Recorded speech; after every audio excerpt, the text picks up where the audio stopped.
안녕하십니까. 노래하는 농부 목사입니다. 반갑습니다. 오늘은 제가 지금 유황 대서마늘을 재배하는 우리 밀물의 자연학교 사농장에 나왔습니다. 저희가 이제 대서마늘 밭에 여기 기계 파종을 한 마늘밭입니다. 작년 9월 하순에 기계 파종을 했고요. 전반적으로 6줄 파종을 했고 양쪽에 좀 여유 있게 남겼습니다. 나중에 기계로 수확을 할 경우 이제 양쪽에 마늘이 쭉 있으면은 찍히더라고요. 그래서 이제 여기를 기계 파종을 하고 여유 있게 좀 남겼는데 내년에는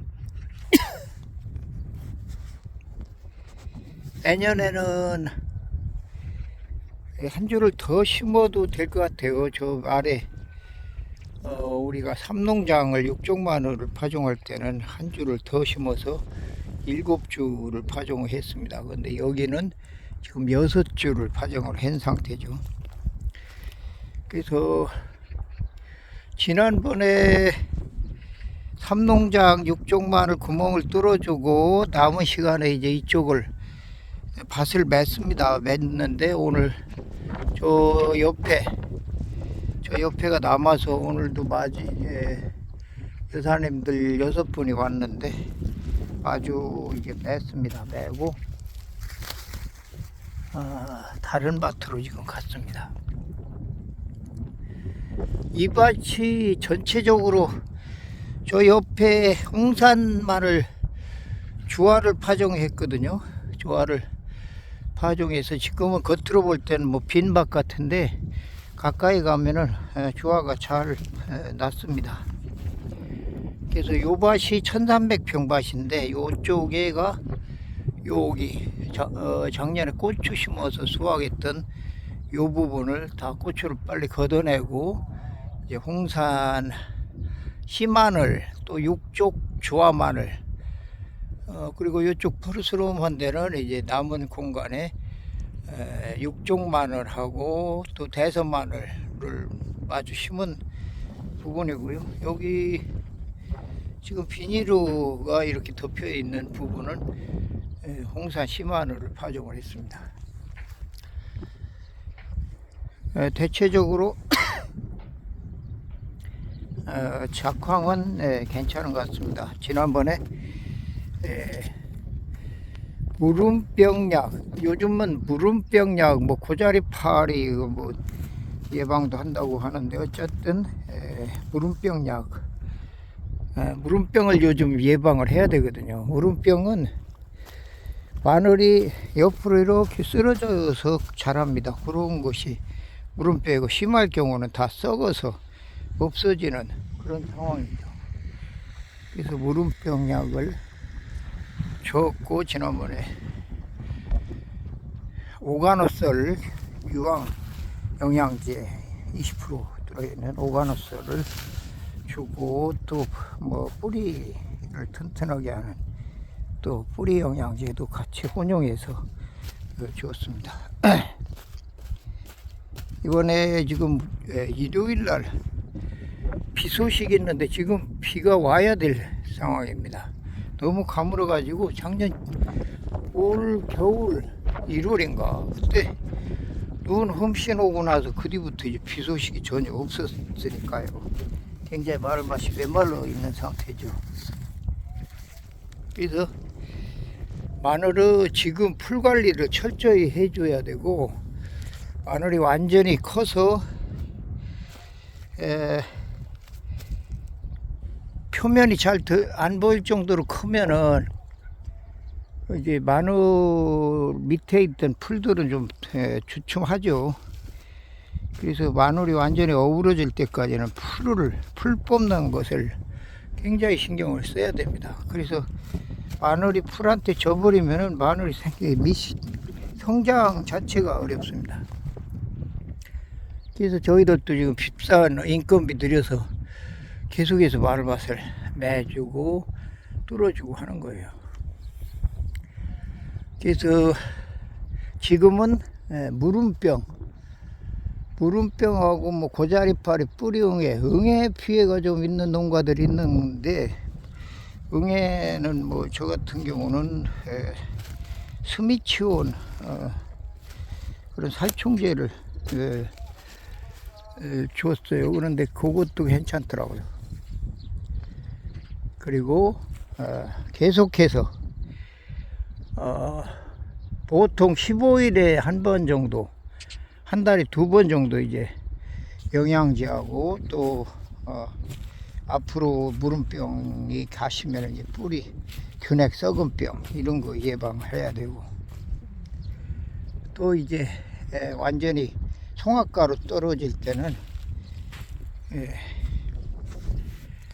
그 마늘 잎이 이렇게 노랗게 그 병이 올 수 있습니다. 그래서 그거 하고, 홍산 같은 경우는 다른 것보다도 녹병 예방을 잘 해야 돼요.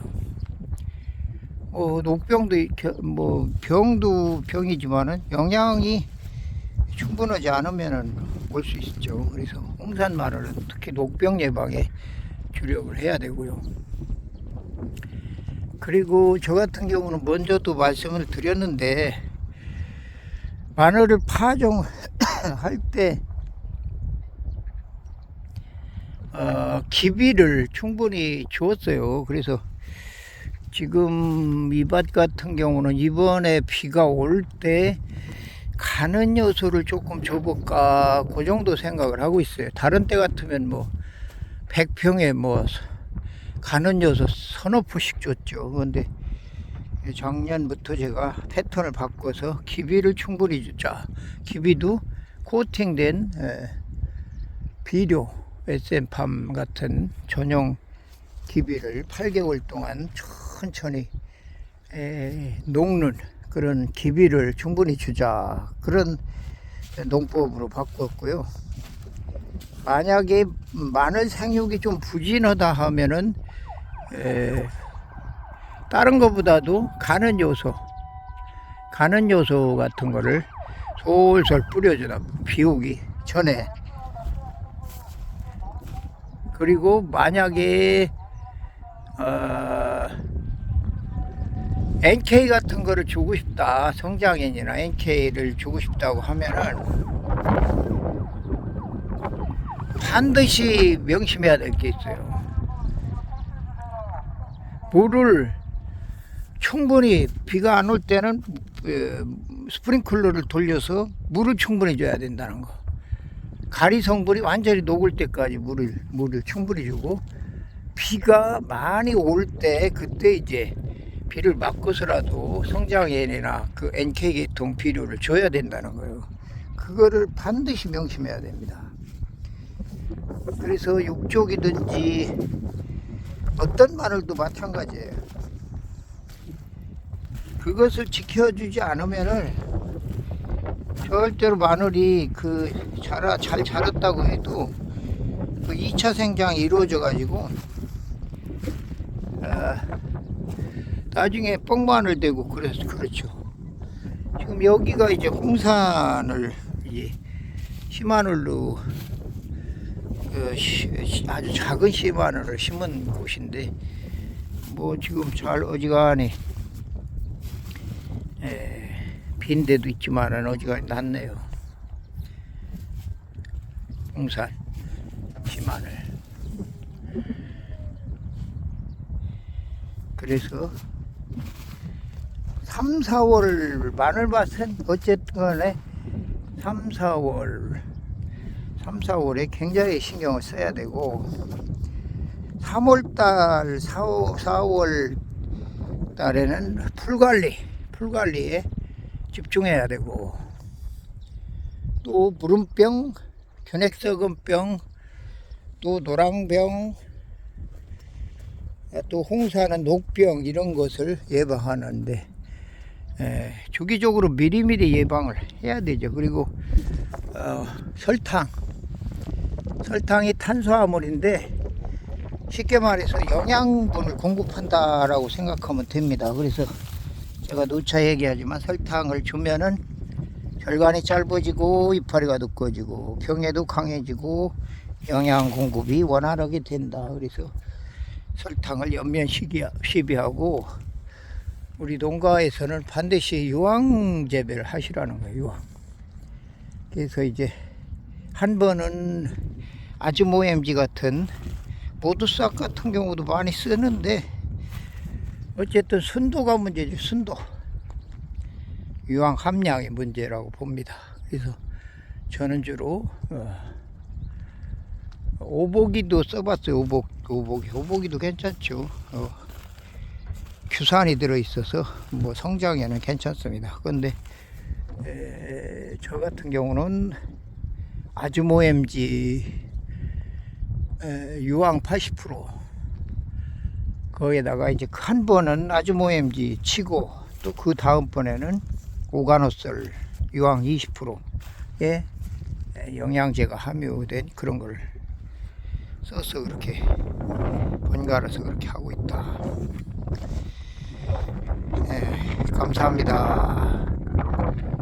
유황 대서 마늘밭에서 저희 사농장 노래하는 분들이 있었습니다.